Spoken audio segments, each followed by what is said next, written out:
আলুর দম আপনারা এর আগে অনেকবার খেয়েছেন। এই রান্না ভাত রুটি পরোটা যা দিয়ে খাবেন সেই খাবারটা স্পেশাল হয়ে যাবে। কিন্তু আমি আজকে রেসিপিটা বানাবো একটু অন্যরকম ভাবে।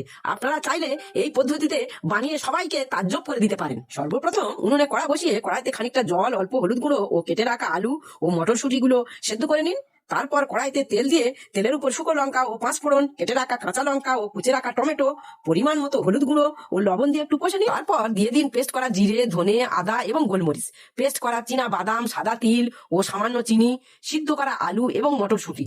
এরপর সমস্ত কিছু ভালো করে কষুন এবং যখন মশলা থেকে একটু একটু করে তেল ছাড়তে শুরু করবে পরিমাণ মতো জল দিয়ে কিছুক্ষণের জন্য ঢাকা দিয়ে দিন। কিছুক্ষণ পরে ঢাকাটা খুলে পেস্ট করা সাদা সরিষা, গরম মশলার গুঁড়ো এবং ধনিয়া পাতা দিয়ে একটু নেড়েচেড়ে নামিয়ে নিন। এবারে সার্ভ করে দেখুন তো বাড়ির সকলে খেয়ে কেমন হয়েছে বলে। দারুণ হয়েছে।